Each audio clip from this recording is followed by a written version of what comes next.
time travel chamber.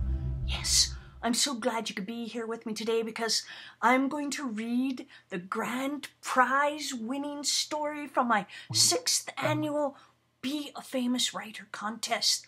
Oh, I think you're going to love it. Okay, it's from teacher Karen Close, 4th grade class at Elm Lawn Elementary School in Middleton, Wisconsin. And it's called The Magic Baseball Poster. And it's by Daniel Kim and Owen Sheehan. Oh, all right. Let's see. It's all about time travel. When will we do anything fun? Thought Tim. Tim was in 1st grade and he lived in Los Angeles, California. He also loved to play baseball as much as his best friend Jack did. Anyway, he was listening to all the boring stuff that his teacher was saying, and then something caught his attention. His teacher said, since we're learning about civil rights heroes, we're going on a field trip to Dodger Stadium, where the Los Angeles Dodgers play their baseball games. The field trip is in 3 weeks. Tim and Jack were so excited that they asked their teacher if they could go to the bathroom so they could talk about the field trip. Well, on the field trip, Tim and Jack's class split up into 3 groups. Well, luckily, Tim and Jack were in the same group, and at first they saw photos of Jackie Robinson and a replica that really looked like him. Well, no wonder we came here, Tim and Jack said together. The teacher had forgotten to mention that Jackie Robinson is why they were here. The guide then led them to a timeline of Jackie. Oh, man, said Jack. I thought he was famous because he was good at baseball. I mean, there's so many players that are African American today. I thought when Major League Baseball started, African American people were allowed to play. The last part, that was the best. Well, the next day was a Saturday, and Jack went over to Tim's house, and Tim put up his new Jackie Robinson poster by itself.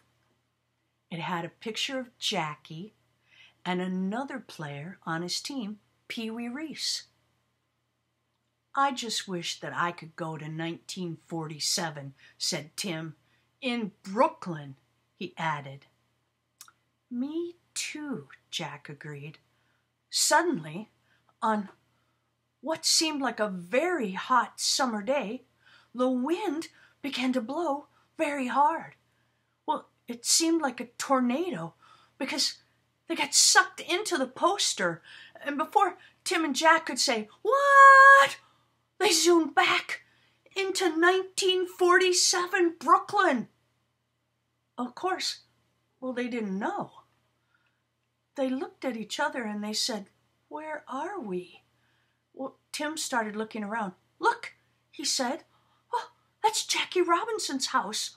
Well, then Tim said excitedly, "Let's go into the house." "Calm down," said Jack. Then Tim whispered, "Hey, I got a plan." Jack did not like the plan, but he also knew that was their only chance. So they walked up to the door and they knocked on the door. A tall African-American man came up to them. "Hello?" the man asked. Hi," said Tim and Jack. "Do you need anything?" the man said. Well, we're lost in the city and it's getting late, so we're going to ask someone if we could stay in a shelter." Okay," the man said. "You're welcome to come in and you guys can sleep on the couch for the night." "Okay, thanks so much," Jack and Tim said. Then they high-fived each other. "Oh, by the way, my name is Jackie Robinson. Nice to meet you." Tim and Jack looked at each other. Then Jack quickly said, "I'm Jack, he's Tim," pointing at Tim.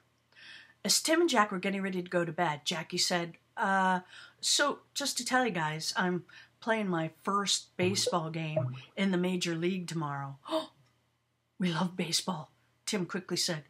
"Cool," Jackie said. Then he was walking away, yawning. Oh, he turned around and said, "You guys want to come to the game tomorrow?" Jack and Tim looked at each other. Jack whispered, "We need to go back." "But, okay," said Jack, "but this is a lifetime chance." "Okay." So they both shouted, "We want to go!" And Jackie just smiled. So the next morning, they got ready to go to the game. And when they got there, Jackie had them sit in the dugout where some of the players were getting ready.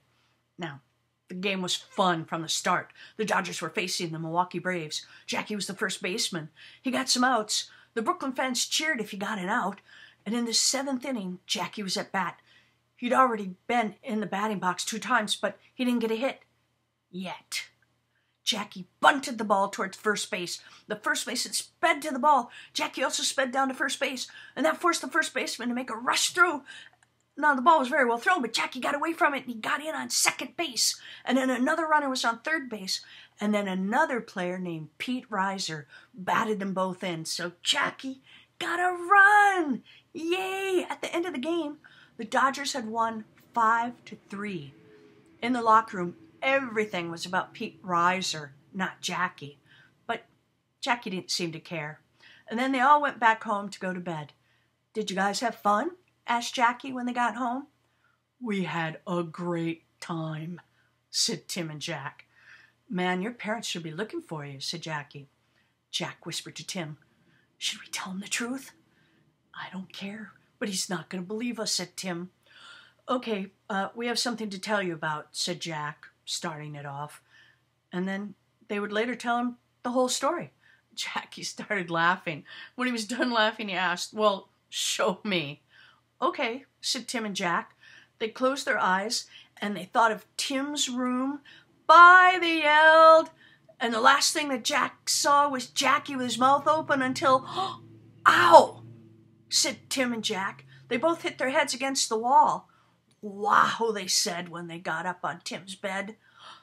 Whew! So that's how it all began. They would later see Babe Ruth and Mickey Mantle and other baseball greats, but they will never forget their first one with Jackie Robinson. The end. Good story.